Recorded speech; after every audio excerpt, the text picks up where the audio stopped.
Councils on Diet and Foods, page 94 says, "Let us make intelligent advancement in simplifying our diet. In the providence of God, every country produces articles of food containing the nourishment necessary for the upbuilding of the system. This may be made into healthful, appetizing dishes." Welcome to Kaalamang Pangkalusugan. Good afternoon, Doc. Good afternoon. And good afternoon po sa lahat po ng viewers ng Kaalamang Pangkalusugan. Tutukan niyo po dahil napakaganda po ng ating pong topic ngayong hapon pong ito dahil marami po kaming ibabahagi sa inyong tips dahil ang topic po natin ngayong hapon pong ito ay Remedies for You. So sa ating pong pasimula, tayo po ay manalangin. Amang banal, Diyos na makapangyarihan po sa lahat, lubos po ang aming pasasalamat dahil iningatan niyo po kami sa buong sanglinggo. Salamat po, Ama, sa inyo pong biyaya, sa inyo pong pagmamahal, sa 8 utos ng kalusugan, Ama, na ipinagkaloob niyo po sa bawat isa po sa amin. At higit po sa lahat, Ama, sa amin pong mga kaibigan, mga kamag-anak na nanonood, na kasama po namin ngayon sa hapon pong ito. Tulungan niyo po kami, Ama, na makasunod po sa inyo pong panuntunan sa kalusugan. Tulungan niyo po, Ama, na kayo po ang aming tignan at hindi po ang ibang tao. At lahat po ng ito, Panginoon, ay aming dinadalangin sa inyo dahil hindi po namin kaya ng kami lamang pong mag-isa. Dahil ang lahat po ng ito ay aming hiling at dalangin sa matamis na pangalan ni Jesus. Amen. Amen. Napakaganda, Doc, ng atin pong binasa mula dun sa Councils on Diet and Foods kasi talagang pwede nga naman talaga nating makamit na tayo yung mag-prepare ng ating sariling kinakain. Actually, kahit pa paano ay sigurado tayo. Siyempre, ito yung pinaka-importanting bahagi mo at bahagi ko na ma-educate natin ang mga kababayan natin na makasiguro na ito yung tinatawag na kabase dito yung kung anong katawan ng binubuo mo. Kaya yung mga kabataan natin, kung maintindihan nila at maaga nilang maunawaan yung bahagi ng natural na kapamaraanan, ay nakikita ko na talagang mamiminimize natin yung pagdami ng karamdaman. Kasi salot ito eh. Alam mo naman sa Biblia, ay talagang dalawa lang naman yan eh. Isang sumusunod at isang sumusuway. Kaya nga binanggit sa Deuteronomy 28, pag sumuway ka, yung consequence, yung resulta ng hindi mo pagsunod, ay maagang hindi mo nakukuha yung tunay na kaligayahan na regalo ng Panginoon na binigay niya sa mga anak niya. Kaya alam mo itong bahagi ng pangkalusugan, actually, akala nung iba madali lang eh. Pero sa talagang, mula nung nagsimula ako dito sa, kung tawagin ko ito isang uri ng, kung paano ko ibalik yung konting, masasabi ko na konti lang naman talaga eh. Yung kabutihan ng Panginoon na naramdaman ko sa buhay ko. Dahil alam ko naman kung ano yung pinanggalingan ko. At hindi ko po pwedeng makalimutan na ang Panginoon lahat ang nagpahintulot ng kung ano ako ngayon. Kaya sabi ko nga, ito lang na bahagi ito ng pangkalusugan na nabasa ko naman sa medical ministry book na ang sabi doon na you will be richly rewarded. Pero ang matindi doon yung may pagsubok. Kaya itong bahagi ito, katulad mo, Gladens, it's not that easy to get involved in this kinds of very special work. Because we know that Satan is doing all his best to hurt and to discourage those people who are undergoing or especially when they are just starting. Marami kang pagdadaanan dito. Kaya yun yung point ko na magpakatatag ka dahil sa sarili mo lang, yung challenge sa buhay mo, na yung dating paborito mo, iiwanin mo, yun na lang talagang, para sa akin, narrow pathway nito. Totoo, Doc, no? I agree. And alam mo ba, Doc, sa atin pong mga manonood, naalala ko tuloy yung nakasulat sa Healthful Living, page 37, sabi po doon, Doc, "Those who proclaim the message should teach health reform also. Satan and his angels are seeking to hinder this work of reform and will do all they can to perplex and burden those who heartily engage in it." So nakita niyo po mga kaibigan, di ba? Doc, na talagang kapag ibinigay mo talaga yung puso mo para dun sa isang ministry na alam mo na para sa Panginoon at alam mo din na tinawag ka ng Panginoon para dun, hindi mawawala ang pagsubok. Ay, matindi. Hindi ganun kadali yan. Kaya nga, sabi ko nga kung alam mo yung linya na yung tinatahak, at alam mo na yun yung mga pagsubok na yung dadaanan, meron kang tinatawag na pampalubag loob na ang binanggit ng Panginoon ay hindi kanya iwanan at hindi kanya pababayaan. Kaya nga, sa personal na karanasan ko sa buhay, ay masasabi ko talagang vindicated. Ibig sabihin talagang hindi po pwedeng matalo pag ikaw ay nasa side ng kapangyarihan ng ating Panginoon. Amen. Nais din po namin na bigyan po ng panahon ng ating pong mga kaibigan na nag-send po ng kanila pong mga komento sa ating pong page sa Kaalamang Pangkalusugan. Katulad po ni Miss Angelina Gilalas Lanada na sabi po niya, "Thank you, Doc Tam, dahil sa advice nyo na mag-fruit and vegetables ako, feeling ko free na ako sa breast cancer. Nawala na kasi yung bukol na dapat sana need ko pang mag-radiation after my chemotherapy. Now, after 8 months eating fruits and vegetables only, feel ko cancer-free na ako. No more bukol na po kasi sa dibdib ko. More power sa Kaalamang Pangkalusugan." Amen. Alam mo, Dok, nakakatuwa. Alam mo, hindi ito para sa akin, Dok, para to sa'yo. Pero sa totoo lang, Dok, iba talaga kapag nararamdaman ng mga tao, ng ating pong mga manonood, yung talagang kasiglahan natin na ibahagi sa kanila yung kalusugan na meron tayo. Saka bakit po naman titipirin? Yes. Ay napakalinaw naman talaga sa Pen of Inspirations na talagang we need to educate the people in the area of healthy lifestyle. Na ito yung tanging kapamaraanan para ma-rescue natin ang napakaraming kaluluwa na kulang sa kaalaman sa area ng simpleng lifestyle. Na ito'y pinagtiwala nga sa mga pinagkalooban na tayo mismo ang dapat na magkaroon ng zealousness para makasiguro tayo na maraming kaluluwa ang ating madadala dito sa tinatawag na maibalik yung kayamanan ng katawan. Amen. Alam mo, Doc, sa totoo lang, in behalf of Mrs. Angelina Lanada, Doc, thank you so much. Yan ang masasabi ko talaga. Kasi alam nyo, sa ating pong mga manonood, na nakikita po namin, nare-receive po namin lahat ng inyong mga mensahe. Ngunit hindi po namin talaga maisa-isa talaga na sa isang araw ay maupuan namin dahil sa sobra talaga, Doc, na tumatangkilik. Pero hindi yun sapat eh. Wala kami dun sa numero. Dun kami sa ano ba yung maibabahagi namin? Mas marami ba yung nababahagian, nakakarinig nung pabalita tungkol sa 8 utos ng pangkalusugan? Actually, yung pagbe-vegetarian, sundin lang nila eh. Panalo na eh. Yes, amen. Kaya nga pinagmamalaki ko na meron palang paraan na hindi naman komot, nandun ka na sa pinaka-delikadong katayuan, ay para bang nawawalan ka na ng pag-asa na maibalik yung nawalang kayamanan sa'yo. Kaya ito po isang uri po ng lalong magandang encouragement para lalong may pagpatuloy natin na maparami natin ng mga Pilipino nakakain ng natural. Alam mo, Doc, no, habang inaalala ko to, may isa po kaming nais na ibahagi po sa inyo na isa pong sulat po ni Mrs. Ellen White sa Councils on Diet and Foods, page 384. Ito po inalimbag noong 1899. Sabi po dyan, "The light given me that it will not be very long before we shall have to give up using any animal food. Even milk will have to be discarded. Disease is accumulating rapidly. Some other food than animal food must be substituted for human family. We do not need flesh food at all. God can give us something else." Amen, Doc. Amen. Kaya, yan ang nabasa ko noon. Kaya, mas pinili ko na yung vegan. Na kahit sabihin mo na masarap kumain ng tinapay na nabibili dun sa ordinaryong tindahan, pero palibasa, alam ko na may halong milk yan. Yes. Ay mas pinipili ko na yung talagang sundin ko na. Dahil iba na yung mundo natin ngayon. Amen. Huwag na natin yung balikan pa yung unang panahon na nagsisimula pa lang sa Ellen G. White na nung panahon na yon ay okay lang.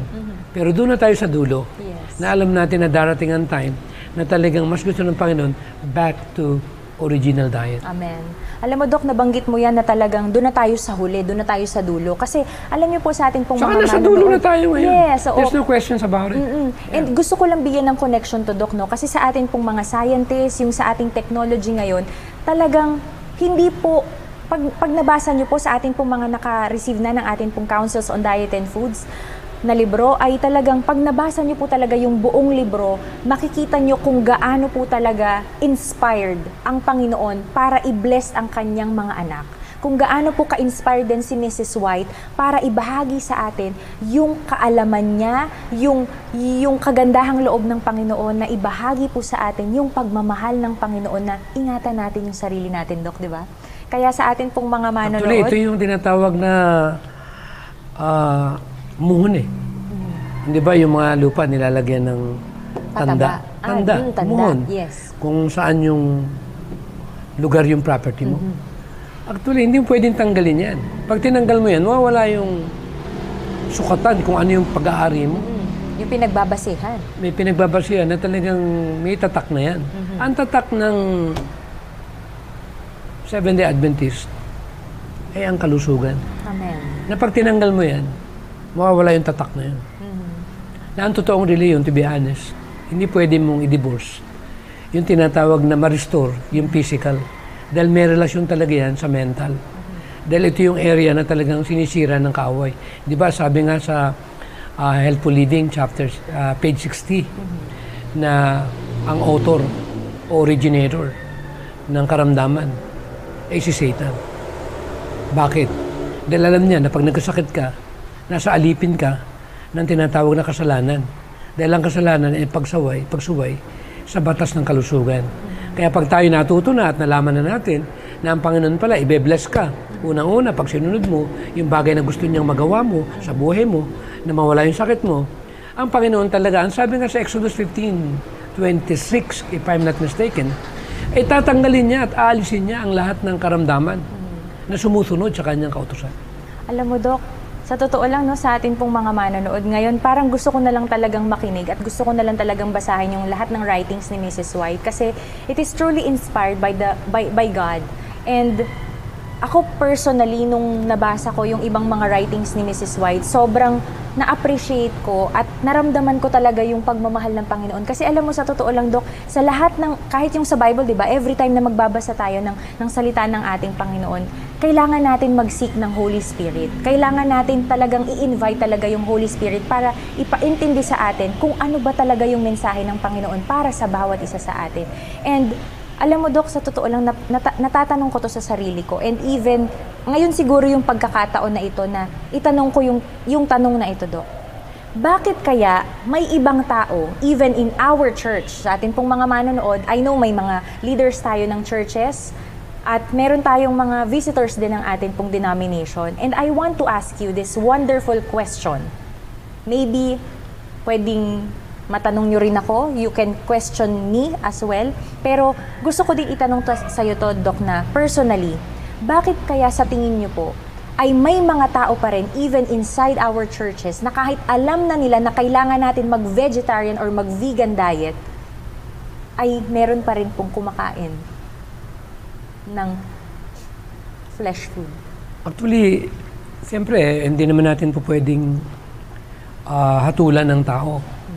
Pero ang reason kung bakit meron pa rin silang ganong uri ng craving, kasi maaaring hindi nila na aabot pa yung consequence o yung dulo na magiging bahagi nila habang tayo narito sa sanlibutan ito.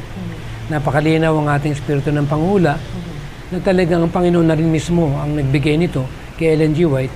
At tulad ng binasa mo kanina, gusto ko lang uling pakibasa muli yan. At kung po pwedeng Tagalogin mo. Ayan. Yung tungkol dun sa pati yung... food. Yeah. Okay. Sabi po doon sa Counsels on Diet and Foods, page 384, "The light given me that it will not be very long before we shall have to give up using any animal food. Even milk will have to be discarded. Disease is accumulating rapidly. Some other food than animal food must be substituted for human family. We do not need flesh food at all. God can give us something else." Alam niyo po, mga kaibigan, ang ibig sabihin lamang po nito, sabi ni Mrs. White na binigyan po siya ng liwanag. At yun yung liwanag na hindi na magtatagal, na talagang mag-give up talaga tayo sa pagkain natin ng mga flesh food, ng mga animal na mga pagkain. Dahil kahit po yung gatas na napoproduce din po ng ating mga kalabaw, ng mga baka, ng mga kambing, ay talagang i-discard din po yan. Bakit? Napag-aralan po natin mga kaibigan, yung tinatawag natin na genetically modified organism.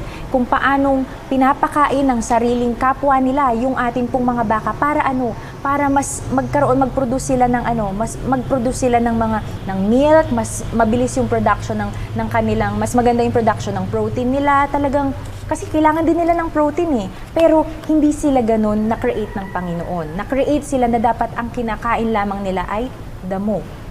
And just like us, just like Adam and Eve, yung ating first parents. And not only that, tuloy po natin. Sabi dito, disease is accumulating rapidly. Pabilis, napakabilis po talaga. Nakikita natin, dati, konting sipon at ubo lang. Yun lang ang alam natin na sakit. Pero ngayon, may cancer. Ano pa? Meron iba't ibang heart diseases. Merong kidney failures. Ang dami nating, parang lahat po yata ng ating mga vital organs ay may kaakibat po na sakit.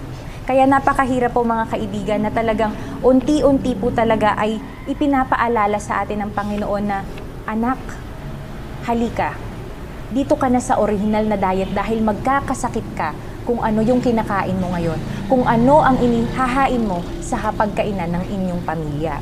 At gayon din po mga kaibigan ang nakalagay dito, some other food than animal food must be substituted for human family. Kailangan po talaga natin baguhin mga kaibigan. And also, ang pinakamatindi sa lahat, we do not need flesh food at all.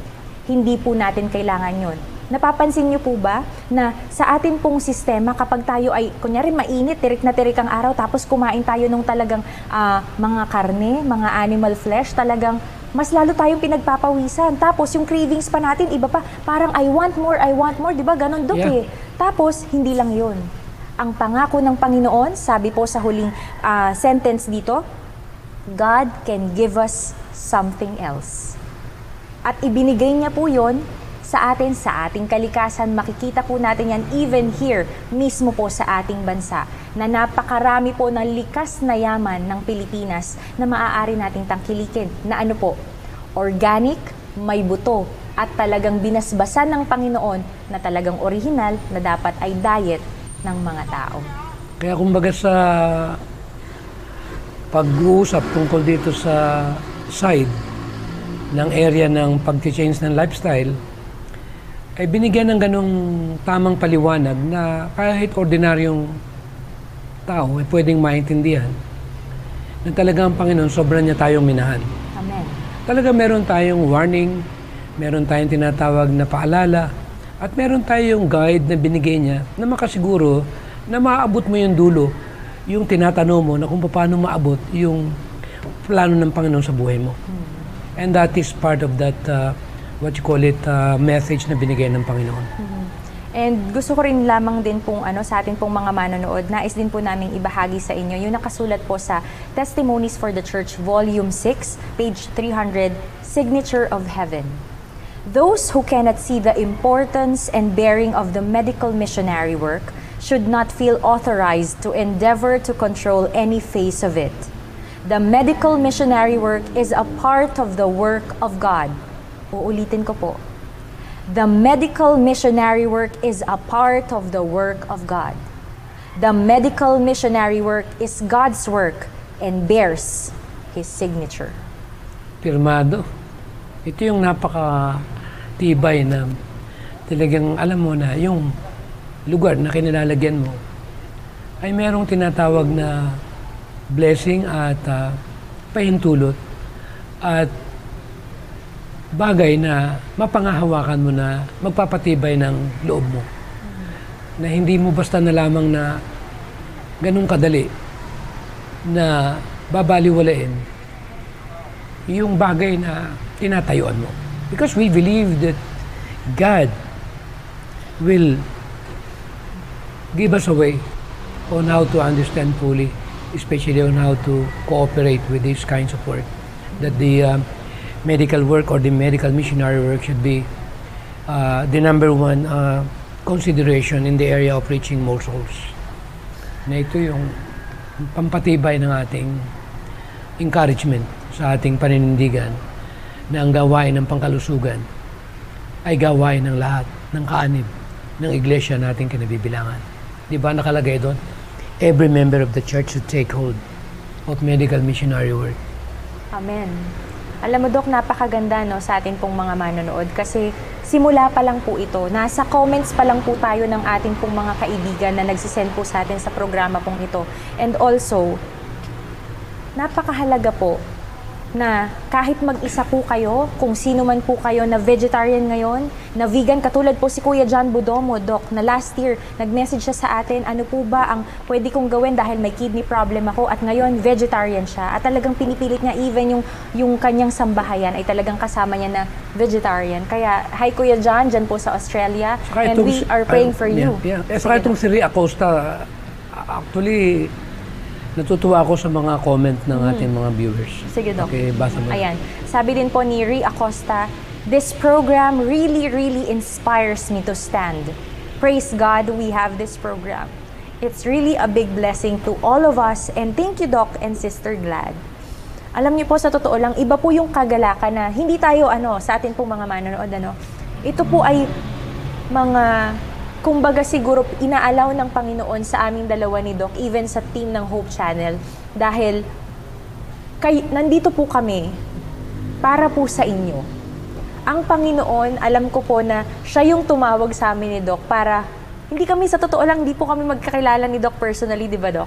Pero, andito po kami dahil alam po namin na meron pong mensahe ang Panginoon na kailangan ko kayong gamitin, Doc Tam and Gladens, para maipahatid sa mga tao, not only here in the Philippines, but all over the world, para malaman nila that you have to have a healthy lifestyle. Not only healthy lifestyle, but you have to embrace the 8 laws of health. Kaya kahit mag-isa po kayo, Kuya Ri Acosta, si Benny Mariden na nagsabi po na thank God for kaalamang pangkalusugan, and the dear host, Dr. Tam and Miss Gladens, maraming salamat po sa inyo. And please continue to pray for me and for Doc and for the whole team po ng Hope Channel Philippines and for everyone who are sending their messages, their comments, and even their prayers. Pray for them. Kasi hindi po namin kaya na kaming dalawa lang ni Doc. Kailangan sama-sama po tayo na magtulungan at magpanalanginan everyday po, mga kaibigan. Kaya, Doc, Amen. Simulan na natin. Yeah. Ito na ang bakbakan. Remedies for you, mga kaibigan. Remedies for you. Ang tip natin for the day, Doc, simulan natin sa isang gamot, isang halamang gamot na tinatawag na serpentina. Yeah, actually, bagaman familiar sa atin to, pero marami ring mga kababayan natin yung parabang pag nadinig nila yung pangalan ng dahon nito, parabang baliwala lang yung natural na pwede nating mapakinabangan na nandyan lang sa ating kapaligiran. Kaya pag sinabi nating serpentina, ito po isang uri ng Indian snake root o devil pepper na talagang malaki ang nagagawa nito bilang tulong sa area ng tinatawag na natural medicine. Yes, totoo yan, Doc, no? Pag sinabing natural medicine, sa Amerika, nung nagsimula ito nung araw, during 80s, ang tawag nila naturopathy. Naturopathic medicine. But in reality, simple lang din naman ang meaning ng natural medicine. Hindi naman natin po pwedeng, ang sabi nga kaya lang, since 1989, noong 1980s, sumikat ito sa Amerika, itong naturopathy.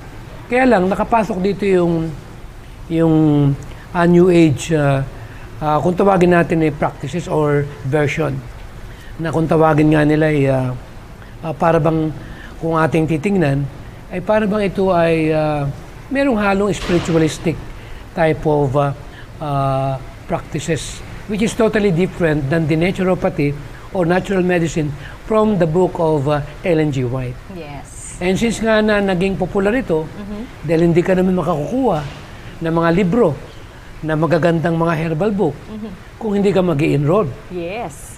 Kaya talagang nung time na yon, na-challenge ako na maging part ako na makakuha ko ng tinatawag na mga aklat na magagamit ko para mapalawak ko yung kaalaman at magamit ko kung paano matulungan ang mga taong maraming dinadapuan ng karamdaman. Ayun.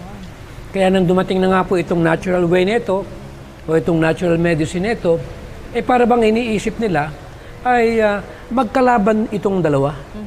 Kasi sa Amerika, nauso yung complementary type of natural medicine na nagtutulong yung tinatawag na medical practitioner, medical people, at i-combine yung tinatawag na area ng natural medicine at ng nutrition. Kaya natayo po sa Amerika yung ANMA na mga medical doctor na i-incorporate ng natural medicine. Kaya kung tawag na American Naturopathic Medical Association, doon po certified ang inyong lingkod. Nung nakatapos po ako ng naturopathy o Doctor of Natural Medicine sa Alabama. Na ito po naman ay, masasabi ko rin naman, talagang marami rin ng mga tao yung na-bless nito. Amen. Kaya hindi ko pinagmamalaki yung kalagayan na para bang nilabanan natin yung tinatawag na medical procedure dahil hindi naman po pwedeng paghiwalay yung dalawa. Kaya nga po complementary. Kaya nga sa isang napakalaking pagkakataon o karangalan na ako po ay isa at kinuha na BOT ng PTAC o ng Department of Health. Nakasama ko po rito ang General Director, Annabel de Guzman, sila Dr. Arabia, na mga medical doctor po ito na gumagamit ng natural medicine. Kaya pinagmamalaki ko po yung ating bansa dahil ang ating gobyerno naman ay merong departamento na pinahawakan niya sa tamang kapamaraanan na kung paano pagsamahin yung dalawa. Hindi para ito'y paglabanin at para bang pag nagtuturo ka ng natural ay para bang iniisip nila na atin namang ibinababa yung tinatawag na kredibilidad ng ating mga kagalang-galang na ating mga medical doctor na siyang pinakabahagi ng ating gawain. Yan. Thank you so much, Doc. Kaya sa ating pong mga manonood, itong serpentina, babalik tayo, nakakapagpababa siya ng yung anxiety na talagang inain yan sa ating mga kabataan, Doc. Kahit nga elementary, anxious and depressed na talaga. Alam mo, sa Pilipinas, meron pala tayo. Alam mo, totoo lang sa Amerika, may katapat yan Ang ginagamit namin, binigay sa vision ng ating Panginoon, kay Ellen G. White, ay yung HOPT. Antidepressant, anti-anxiety, anti-stress. Kaya sa halip na iinom ka ng mga drug medication, pwede naman ito muna yung ipalit natin. Yon. At saka hindi lang po yan, meron din po, nakakatulong po siya sa atin pong mataas na blood pressure sa atin pong mga nanay at tatay. And also, Doc, yung tinatawag na insomnia. Insomnia. Actually, kung pag-aaralan ng insomnia, talagang maraming taong may problema rito So, isang bagay yan, another subject na yan, sa insomnia pa lang. Kasi isang uri ng sakit na yan. At yung tinatawag na kahirapan ng pagdumi. Actually, itong constipation, kung atin titingnan, ito yung pinanggagalingan ng lahat ng uri ng sakit, Clarence. Kasi once na na-constipate ka, kung pag-aaralan mo sa physiology ng digestive system, pag na-delay ang pagdumi mo ng 24 hours, yung tinatawag na dumi na hindi nakalabas within 24 hours ay naging cause ng pagkalaso ng dugo. Totoo yun, Doc. Kaya kung tawagan ito ay auto-intoxication. Kaya kailangan talaga every 24 hours talagang dudumi ka. At ang nagiging dahilan nito sa kakulangan yan ng pagkain ng kulang ng fiber. Yun. At kulang sa exercise. 8 loss of health. Yes, ayan. At saka hindi lang po yan sa atin pong mga manonood. Nakakatulong din po yung serpentina sa insect bite kapag tayo nakakagat ng mga lamok or kung ano man pong mga insekto, and also yung liver disease and malaria and also symptoms of poor circulation. O di ba, Doc? Ang dami palang mga health benefits talaga nitong serpentina. Kaya ngayon, Doc, dahil nakapag na tayo ng tip, mas marami pa pong tip ang aming pong ibibigay sa inyo ngayong hapong ito dahil ang topic nga po natin, mga kaibigan, ay remedies for you. Unahin natin, Doc, dahil ang dami nito, Doc. Doc, ang tanong ni Akuna Matata, ano po ang gamot sa ovarian cyst?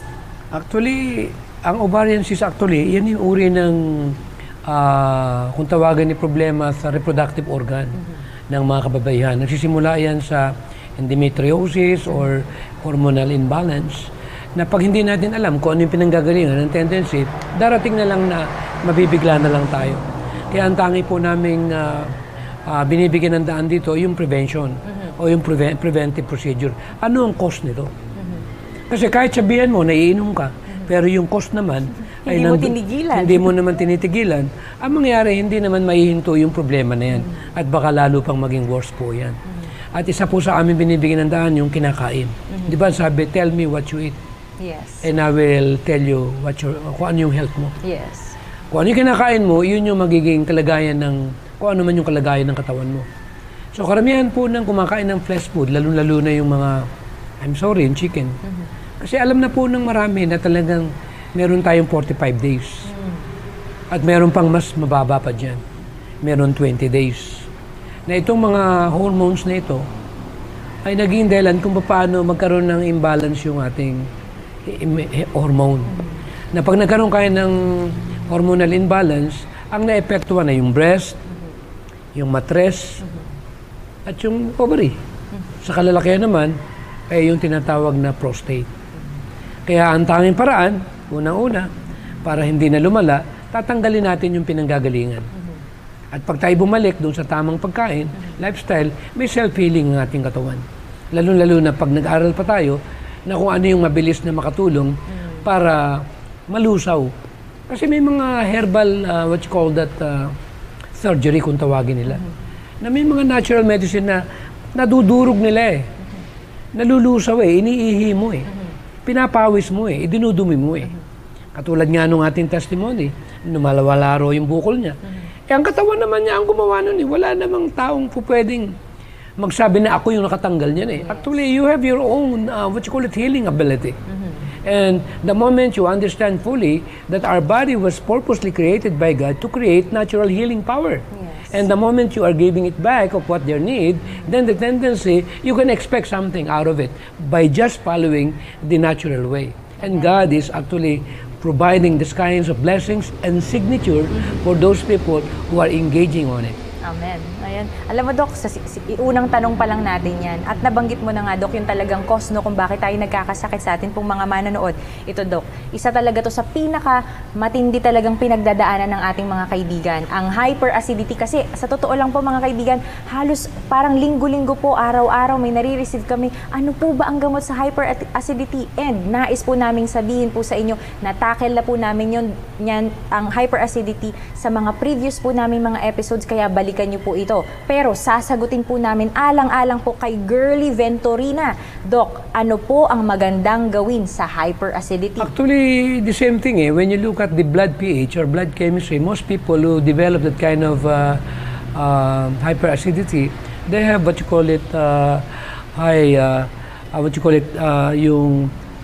yung blood pH nila ay nasa mababang acidic yung environment nila. So in that way, para mawala yun, ay ma-alkaline yung blood. Yes. Paano ma-alkaline? Alam mo ba na ang napakagandang material na pang-alkaline ng dugo? Ay ang banana.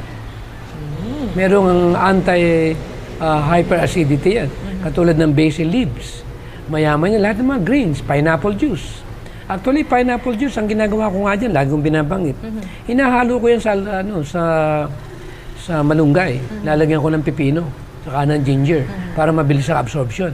At kung gusto nyo naman ng healing, kunyari may mga sugat kayo sa loob ng katawan, yung pinya, haluan nyo ng aloe vera. Ayan. Dok, alam mo, gusto ko lang i-clear to, no? Kasi may mga nagtatanong sa akin, Dok, okay lang ba kapag kunyari wala silang mahanap na yung talagang pinya, yung talagang normal na prutas talaga na pinya, pwede daw ba yung mga canned na No, I'm sorry. Ayun. Okay. Masyadong over-processed na. Ayun. At saka may It's mga just sugars na rin more siya, on sugar. preservatives. Yes, ayan. So, thank you, Dok. And syempre, Dok, meron pa tayo iba, yung mga mint, yung raw almonds natin. Yung kalamansi, hindi ba katulad Yes. nga ng aloe vera, ang kalamansi na misinterpret tayo ng marami. Pagdating sa katawan, nagiging alkaline yan. Ayun. Katulad ng lemon. Maganda yan sa pagkagising sa umaga. Pero itong aloe vera, napakaganda talaga yan.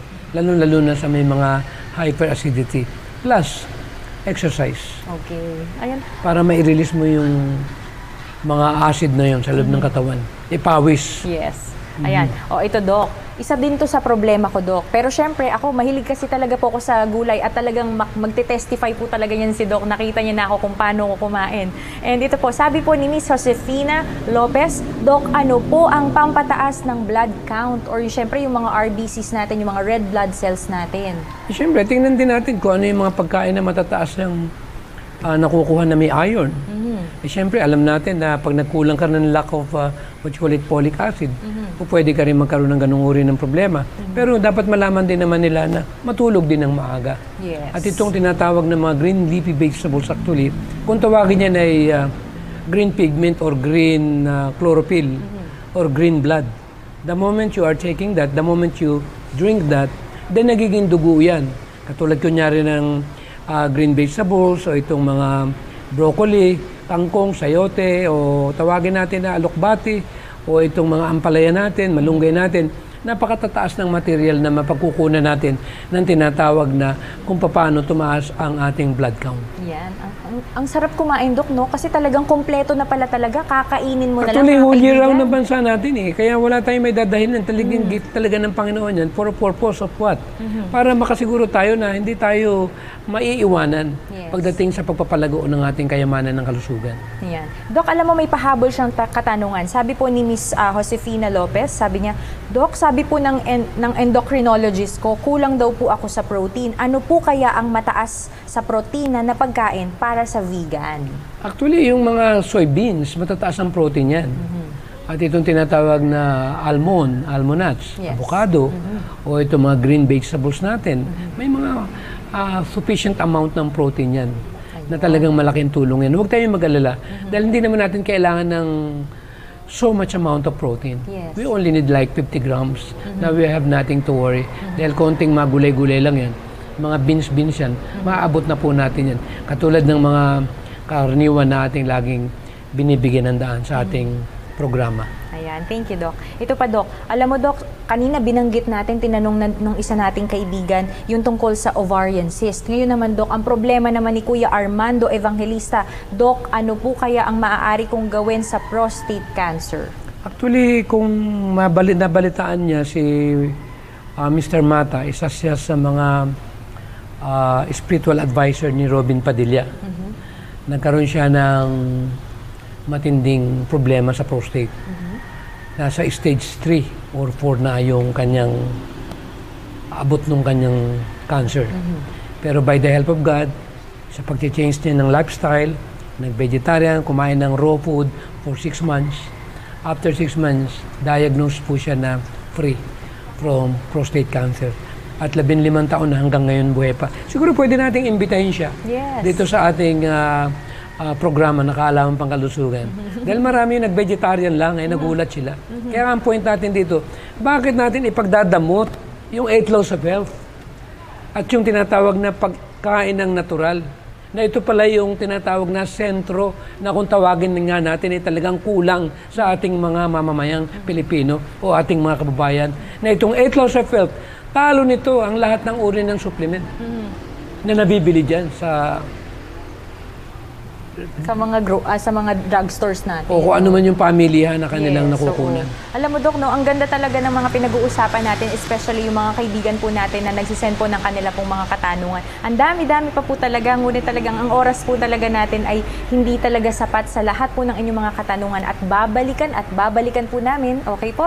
Kulitin niyo po kami sa inyo pong mga messages, sa inyo pong mga katanungan at sa mga suggested topics nyo. I-send niyo po yan sa mga numero po na magpa-flash po sa inyo pong screen. Ito pa, Doc, syempre, hindi naman magpapaawat. Ako din, Doc, ito ang katanungan ko. Sabi ni Rhea Acosta na kaninang nag-comment sa atin, ano po ang mabuti sa cataract? Actually, meron naman ng ating mga medical doctor dyan, kung medyo talagang grabing-grabe na, ay talagang meron silang ginagawa na pamamaraan dyan. Pero kung mga minor pa lang, pwede pang makuha ng cleansing yan. At yung mga patak sa mata, para matunaw yung dumi niya. Pero we are not promising the moon and the stars. But the moment you change your diet, natulog ka ng maaga, umiwas sa cellphone o sa television, hayaan mo makapagpahinga yung iyong mata, maka-fresh air ka, at malinis ang dugo mo, automatic yung katawan ng tao ay merong self-healing. Amen. Ayan. Alam niyo po ba, mga kaibigan, may isang katanungan dito na talagang ayoko na sanang tanungin kay Doc. Kaya lang, mas maganda po talaga na marinig po talaga natin live po dito po sa atin pong programa, di ba, Doc? Doc, ano ba ang mas maganda? Fresh spirulina o yung tinatawag natin na over-the-counter na spirulina? Actually, maganda yung fresh. Pero marami na rin processing ngayon ng spirulina na consider na rin as what you call it, good supplement. Na marami na ngayon nakatuklas ng tamang paraan kung paano ma-preserve yung nutrients na makukuha mo sa raw. Kaya I'm also considering that na magkaroon tayo ng kaalaman tungkol dito. Maganda ang spirulina. Ayun. Alam mo, Doc, ipanghuhuli ko tong tanong na to. Ngunit, gusto ko lamang sabihin sa ating mga manonood, no, kasi talagang narinig nyo na po, ang dami pong mga sagot doon sa inyo pong mga katanungan. At isa lang po ang sikreto, mga kaibigan. Especially sa cancer patients po natin na mga nanonood ngayon. The secret is, the only key is, raw diet. Di ba, Doc? Actually, hindi naman ibig sabihin kung binanggit natin yung raw diet kasi nakasulat ito sa Testimony Volume 5, 135 and 36 na sa mga huling araw ay dapat kumain na tayo na kumain ng maraming fresh. Yes. Ang masasabi ko, at least 80%. Yon, 80%. Kasi kailangan din natin ng cook eh. Yes, Siyempre. at saka may mga gulay tayo, Dok, na hindi natin makakain. Ang kalabasa, Dok, hindi ko makain ng hilaw yan. Ang okra, kaya ko pa. Kasi sobrang tigas din talaga ng kalabasa sa atin pong mga manonood. Pero yun nga, no, isa talagang pagpapatunay kanina si Ate Angelina talaga na nagpatunay na ngayon po ay cancer-free po siya after 8 months po na raw vegetable and fruits. Okay, sa atin pong mga manonood, ito, Dok, ang isang katanungan, kahit ako, Dok, gusto ko itong malaman, at especially yung atin pong mga teenagers dyan, lalo na yung mga nagpupuyat. Dok, ano po ang pwede nating gawin sa acne or tigyawat? Karamihan ng mga kabataan na matitigyawat, ang tataas ng sugar nila, ang dumi ng dugo nila, kaya ang kidney hindi na makayanan, kaya nilalabas sa balat nila. Pangalawa, kasama na rin yan yung puyat, saka yung hormonal imbalance sa pagkain ng mga pagkain may mga treated ng hormone. Okay. Kaya ang point ko, kung gusto niyo malinis ang mukha ninyo, kailan linisin muna yung dugo ninyo. At hindi naman malilinis ang dugo kung hindi lilinisin yung bibig. Kung paano pumapasok dito yung mga maling pagkain na kinakain ninyo. At ang number 1 po na nakapagpapatigawat ay yung tinatawag na asukal. Totoo yun, Dok, no? Lalo na yung tsokolate. Yun. Ay nako, yung tinatawag na mga sweets, dairy products. Yung mahilig sa dessert. Yung mga inumin na soft drinks. Pasensyahan na tayo. Wala namang brand tayong binabanggit dito. Pero alam na naman natin lahat yan. Totoo lang. Umamin kayo. Alam nyo na yun ang dahilan yan. Tinatanong nyo lang dahil curious kayo. But in reality, ang dahilan kung bakit kayo nagkakatigawat, dahil matigas ang ulo nyo. Ayun, pasensya na po talaga kayo. Ganyan din ako nung araw. Ano ba nung dito? araw? Nung wala akong restriction sa pagkain ko, nung nasa Amerika ako, yung likod ko, ang daming tigawat. Talaga, Dok? Oo, pati likod ko, nagkalat yan. Kasi tsokolate, kumakain ako, ice cream, lahatin mo na. Wala akong pinipili. I was weighing 185 pounds. Kaya ang sabi nga ng misis ko, 35 years ago, 40 years ago, mas gwapo daw ako ngayon. Wow! Ayun sa atin po mga Hindi, kaya ako nang binabanggit yun. teenagers. Totoo, alam mo, pag nagubad ako, pag tinignan mo yung likod ko, Malinis. hindi malinis, talagang parang edad 30 yung... Hindi ako sa ano ha.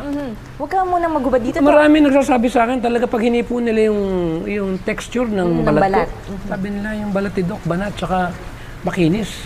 Pero hindi nila alam, talagang nagbago talaga ako. Yes. Kung hindi ko binago yung diet ko, ay no, to be honest with you, wala ako dito. Yes. Anong mukhang iharap ko? Pwede ko bang patunayan kung ano yung benepisyo ng pagbe-vegetarian?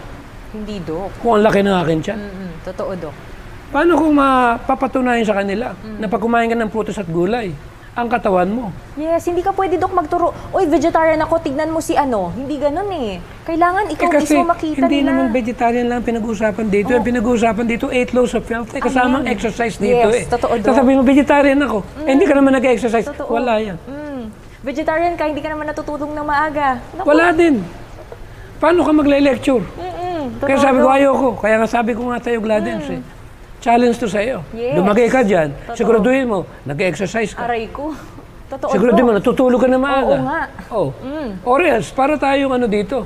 Naglulukuhan lang tayo, Hindi Dok. negosyo to. Yes. Hindi ito hanap buhay. True. Ito isang uri ng tinatawag na testimony kung anong nagawa ng ethos of health sa ating katawan. Amen. Alam mo, Dok, gusto ko makipag-appear sa'yo. Ha? Gusto ko Hindi, makipag-appear sa'yo. that's the way it is.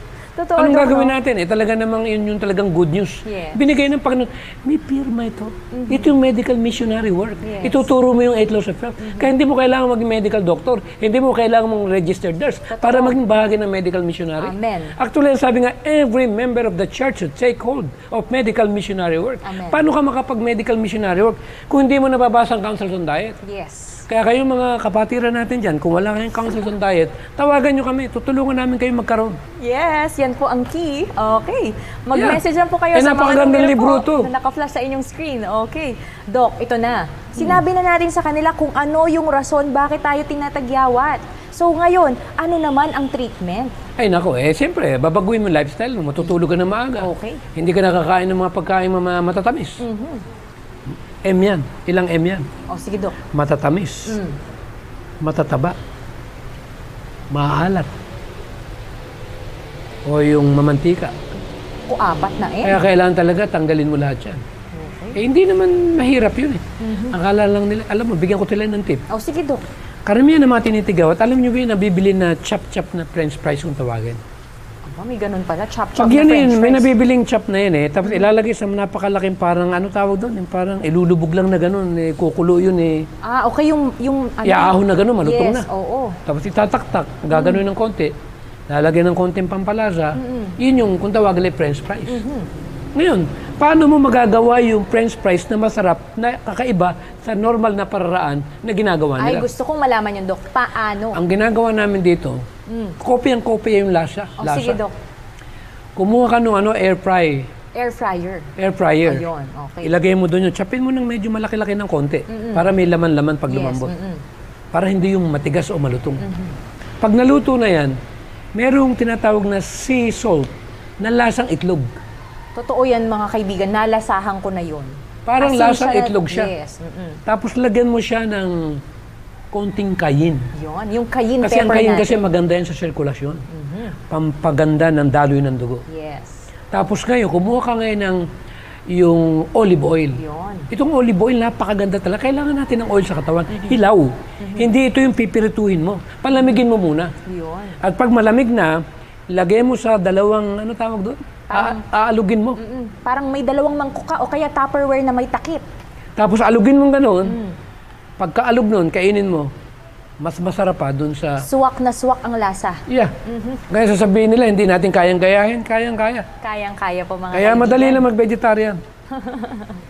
Unahin po natin sa atin pong mga bahay kahit mag-isa lang po kayo mga kaibigan. Dahil ang kasama niyo po lagi ay Panginoon sa inyo pong lahat ng mga pagkain or mga kinakain. Okay? At sa atin pong mga manonood, syempre hindi natin patatagalin. Kasi alam mo Doc, meron din akong tip sa kanila. Kung may tip ka kung paano kumain ng masarap na french fries na pang vegetarian, ako naman mga kaibigan, ang tip ko po sa inyo ay doon sa may mga tigyawat naman, especially sa mga teenagers natin. Kasi meron tayong tinatawag na T-zone or yung parang triangle natin dito sa mukha. So alam niyo po ba mga kaibigan na napaka-sensitive pala nitong T-zone natin. Bakit? Di ba malapit po ito sa atin pong brain? So kapag kunyari piniprick natin yung ating pong mga pimples or acne natin, pwede po siyang magkaroon ng infection, which can lead to what? Parang infection siya na pwedeng pumasok sa ating brain dahil ang mga pores po natin open, even we have closed pores, open pa rin po yan, even though na hindi po siya visible kapag kunyari nasa camera tayo or mga kasama natin, if we have good skin, ganyan po siya. So, ang gagawin po natin ay kailangan po natin linisin ng maigi yung ating pong muka. How? Ganito po mga kaibigan, kumuha po kayo ng kalamansi, magpiga kayo kahit isang kalamansi lang. Tapos, ang gagawin nyo po ay lalagyan nyo po siya sa inyo pong mga palad, tapos imamassage nyo po ng mabuti. Pero, hindi po madiin mga kaibigan, kailangan yung dahan-dahan lang para kang nag-aalaga ng sanggol, ng baby. So, 15 minutes, pwede mo siyang ganyanin, tapos pwede kang kumanta muna, di ba? Yung mga kanta natin na hymnal songs, do?